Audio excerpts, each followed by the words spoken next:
Good morning, my name is Josh from CyclonesOZ, and today we're going to be talking about the torrential rainfall that hit far north Queensland overnight. Over 300 millimetres was recorded at some locations. Thankfully, though, the rainfall has started to ease off and very little more is expected. We're also going to be talking about the developing tropical low/area of interest over the Arafura Sea. The chances on that system have dropped yet again, and we'll just be ironing out what details are expected. And then we're going to have to go down in towards the Coral Sea and talk about the massive tropical activity that's possible from this weekend onwards. And let me tell you, Brisbane is on the cards to receive some impacts. And let's get straight into the video. Starting things off, just chatting about the rainfall that impacted far north Queensland overnight. I'll be really quick with this, but up to 300 millimetres was recorded in the past 30 hours in some locations, especially around Mount Carbine. A special shout out to Daryl from Mount Carbine, commenting on every single video, giving us a weather report. Don't worry, I do read them, Daryl, and it makes me smile every day at around 8 a.m. when I read them. My time. It's a great thing that he writes every day. So Mount Carbine received a significant amount of rainfall last night, about 300 millimetres or so as per the Bureau of Meteorology's rain gauge, but you can see it has since eased out of the Cairns area and just a bit of speckled shower activity happening. We'll bang on with the rainfall prediction once again. I was saying up to 300 millimetres, and guess what? 300 millimetres is what fell. Am I going to call it a fluke? No, it was a pretty easy forecast to make with that onshore flow. It just happened to come about a day earlier than what I was initially expecting. But yeah, we did see some rivers get up towards the minor or the moderate flood levels. So yeah, pretty predictable rainfall pattern that came in. Cloud streaming in, I mean, it was a pretty obvious what was going to happen. There was going to be a significant amount of rainfall, and over a 24-hour period, 250 millimetres, 300 millimetres. It was a simple prediction to make for far north Queensland. I'm glad I nailed it, because there was some flooding that was experienced, especially in the Daintree River. They got to a moderate flooding alert last night, but that has since fallen to a minor flooding alert. Look at all the thunderstorms over in the Gulf of Carpentaria right now in the Arafura Sea, north of the Northern Territory. They're bringing a little bit of rainfall to Cape Westlow and Melville Island, but nothing significant, and they're going to be heading further north as well, so we're not going to be seeing any significant rainfall totals there. But you can see here in the northern part of this band of thunderstorms, there's some westerly winds, and on the southern part of these thunderstorms, there's the easterly winds. So this already is what looks to be a rotating tropical low centered somewhere around here where the cursor is, just towards the northeast of Timor. This is probably going to become a tropical low in the next couple of days. It's not going to be overly strong, but it will still likely become a tropical low at some point in its lifespan. The Eastern WF has never really been on board with this system. We'll zoom out. I'm getting a bit claustrophobic looking this close into the Northern Territory and the Arafura Sea, but you can see, yeah, probably going to have some kind of monsoonal low pressure or tropical low pressure system start to develop in the Gulf of Carpentaria by around Friday or Saturday, moving over the Gulf of Carpentaria and really not becoming anything to worry about.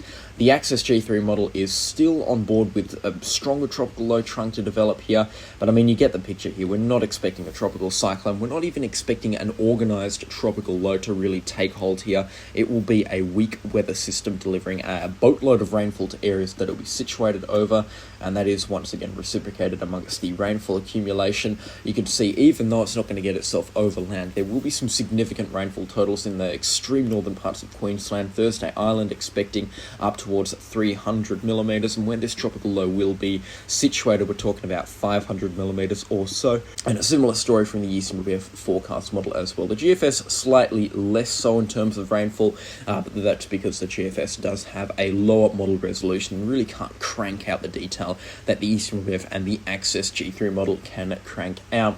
In terms of rainfall for far north Queensland, in particular around the Cairns area, I'm very fond of the Axis G3 model right now. Only 15 to 25 millimetres of rain for the next 10 days around Innisfail. The rain really doesn't stop in the Daintree rainforest and on the Cassowary coast year round. It does certainly ease off, but again, June to August, they can still see up towards 500 millimetres of rainfall, so it really doesn't stop up there year round, but we're definitely moving into this dry phase from now. I can assure you, moving in towards late April and early May, it's very, very unlikely that we're going to see a freak tropical wave move ashore and bring a boatload of rainfall up there. But, I mean, as I head further south, you can just see the picture starting to develop now for Brisbane and the surrounding areas there on the Sunshine Coast and on the Gold Coast. We've got a whole host of tropical activity, which we're going to break down in the next 10 minutes or so in the Coral Sea, and we're going to be looking at some impacts for Brisbane. I know I've spoiled the rainfall here, but it will be in the next 5 to 10 days. The majority of it will be in the next 5 to 10 days, which means the rainfall is unpredictable, and considering it's tropical associated, we're going to struggle to really hone in on the details on these systems, but we will give a very good forecast in this video. It's going to start probably around Saturday evening or so. We're more so interested in the rainfall forecast, so that's what we're going to look at first. Then we'll dive over and take a look at the wind forecast, but you can see a developing tropical low in the center of the Coral Sea will likely take hold around Thursday or Friday before really starting to develop up around Saturday morning by the looks of things. And it moves through, it's a very large sort of system, and it's drawing in an awful lot of moisture around it. You can see moisture up and around Vanuatu into New Caledonia, and then on the southern side of the system as well. And this southern side of the system moisture will collide with the Gold Coast and the Sunshine Coast, including Brisbane and even northern parts of New South Wales.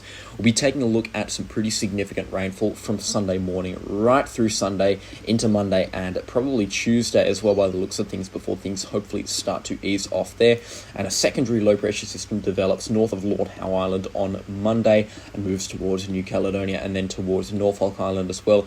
Again, these low pressure systems, we're not expecting them to become a fully fledged tropical cyclones, but they will have strong winds, possibly gale force winds, and they'll be bringing some pretty significant wave heights ashore to the Queensland coastline and also adjacent coastlines such as New Caledonia and Vanuatu. Tomorrow morning there'll be an update on the Cyclones Extra channel as well, so make sure you are subscribed to that because we'll be going into great detail on this Coral Sea tropical low that is developing. But yeah, in terms of peak wind gusts, they will be strong. We can't really be ignoring the fact that there will likely be some strong wind gusts and severe weather warnings for damaging winds for areas between Coffs Harbour up towards Rockhampton, but they're not going to be anything crazy. 90 kilometres an hour tops still could cause some damage, but the main threat here is going to be significant wave heights.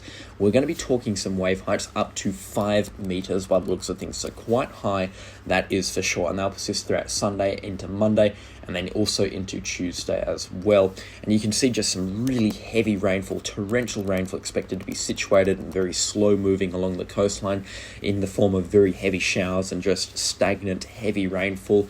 This will be a very interesting thing to look at on the rain radar. I do believe, again, this like far north Queensland, the rainfall here will be quite predictable, but I'm not going to be giving specifics on in terms of where the rainfall is going to be until probably about Thursday or Friday. I just want to see this repeated on the forecast models once again, because this is the first edition that we've seen on the forecast models for this weather event. So it's not 100% set in stone right now, but I think there is a very good chance of up to 200 millimetres, in fact maybe 400 millimetres by the looks of things, falling around areas such as Rockhampton. So very significant rainfall around the Wide Bay, Rockhampton, Bundaberg and down towards the Sunshine Coast and Gold Coast area. And as we know with Brisbane and the Gold Coast, rainfall accumulations can skyrocket out of control there under the right shower bands. So 200 millimetres might not even be the upper echelon of rainfall that can be expected. We might be talking closer to 350 or 400 millimetres given the right conditions for this tropical air mass that's going to be moving through. Nonetheless, these tropical lows will be causing headaches in the Coral Sea for both forecasters and residents. They're going to be difficult systems to forecast and analyse. We're just going to wait and see where they actually start to form, because we want to see one form in the middle of the Coral Sea to really zap activity elsewhere and give us a greater chance of receiving less tropical low activity, and hopefully the one that forms in the centre will just be pulled down towards New Zealand. I hope that makes sense, but if something forms in the centre or further off towards the east, it will mean lesser impacts for the Queensland coastline. But right now it looks like it's going to be forming quite close to the Queensland coastline, be bringing an awful lot of rainfall there starting probably around Saturday morning by the looks of things. But yeah, it will really pick up throughout the course of Saturday in the form of thunderstorms first, possibly severe thunderstorms as well, and then move into more steady heavy rainfall from the Coral Sea that'll be streaming in from the southeast. You guys know the weather patterns over there. You guys know the forecasts when we get set up with a strong southeasterly sort of wind setup there. It just means rainfall on top of rainfall on top of rainfall, and it's a very similar forecast right up the Queensland coastline as well. And it's far north Queensland's turn to miss out on the significant rainfall up here, and all of that very heavy rainfall will be moving down towards areas between Mackay and Brisbane. But yet, very heavy rainfall can be expected through there, and we're talking peak accumulations by the looks of things. Gladstone 400 or 500 millimeters. Actually, I didn't really expect that. I think that is very bullish at this time, but it just gives you an idea of what we do have on the forecast in terms of very heavy rainfall. If I was to give a realistic forecast right now, and you can see it's not congruent amongst the forecast models. If I was to give a realistic forecast, I'd be saying there's a 40% chance of 200 millimeters falling for a lot of locations between Rockhampton down towards Brisbane. It could happen, but there's also a greater chance that it won't happen. The rainfall will be more sporadic and unpredictable, and it'll also likely be further away from the coastline from the ECMWF model is saying. The ECMWF is very reliable, but I mean, it only takes a shift in 50 or 60 nautical miles from this tropical low, which is what we're seeing day on day, to bring the worst of the rainfall ashore. So we're going to once again have to wait and see and really wait on the specifics for this situation. But I can be giving a reasonable forecast right now is just watch the forecast very closely throughout Thursday and Friday. And by Friday morning, I guarantee I can give an accurate forecast on what's going on here. I like to give 2 or 3 days notice for these locations. Giving 2 or 3 days notice to far north Queensland certainly does work. We don't get things wrong up there. But giving 2 or 3 days notice down here on the weather event that's going to be happening, that is something that I would like to be able to do. And it's something that I will be giving on probably Thursday or Friday morning by the looks of things. A difficult forecast to make nonetheless, but I will be trying my absolute best. In terms of cyclone activity in the South Pacific, well, we don't want to go and take a look at forecasts for specific locations, but for cyclone activity in the South Pacific, we do have 1 or 2 spots where we could be seeing cyclonic winds at any one time. From this little tropical low here, it looks like it might try and fire up some pretty significant wind gusts by the looks of things around what's that, about Monday or Tuesday morning, winds of 120 kilometers an hour, but I'm not seeing any big straight line wind swathes through the South Pacific that would indicate a tropical cyclone making passage there. The GFS also doesn't really have anything in terms of a straight line wind path that's calling it for a tropical cyclone to be making passage, apart from, I guess, this, but that will probably barely be a tropical cyclone. And yeah, it looks like it's just this big mess of clouds, I guess, coming through next Sunday. It's going to be a very messy picture in the Coral Sea, that's for sure. And it's all steaming from this band of thunderstorms through here that's going to be developing over the course of today. And I reckon by tonight or tomorrow morning, there's going to be a whole host of thunderstorm activity over the Solomon Islands, extending down towards Fiji, and also over the top of Vanuatu as well. So we're watching out for that very closely. But this system that's developing in the Arafura Sea, that's looking really healthy right now, and it's something that I'm going to keep my eyes on, because again, there is a slim chance this is a come from behind tropical cyclone and gives us all a pretty good scare there. We're just going to have to wait and see on the forecast models in regards to what actually happens with that system. Exciting news for people over in Western Australia as well. There is a little bit of rainfall on the forecast this weekend, Sunday, Monday. Sunday and Monday by the looks of things. Again, definitely not 100% certain in terms of what's going to be happening with this rainfall, and of course the Bureau of Meteorology not having it on its forecast. It's very hard to get behind this sort of forecast, but again, holding out for hope here, holding out for just a spit or two of rainfall. We had some very healthy falls the other day on Friday, but yeah, for that to be backed up by a cold front, that would be just absolutely wonderful. But there's really not anything on the forecast models at this time. It all seems to be dodging Perth, but hopefully as we get into May or closer towards May, we're going to see some significant rainfall really start to take hold. But if you haven't already watched my winter forecast, it wasn't good news in terms of an early start to winter across southern Australia. We're more talking a late start but a violent winter, which is something that I'm kind of excited for. But again, some rainfall in Perth will be much appreciated right about now.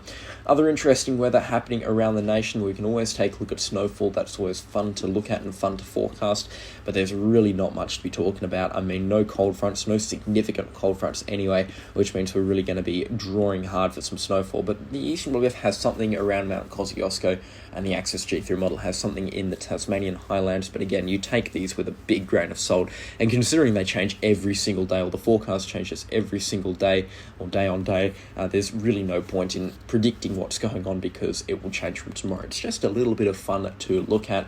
And again, just to get a reference on the snow line down south, it looks like, yeah, it's starting to shift a little bit further north, 45 degrees south.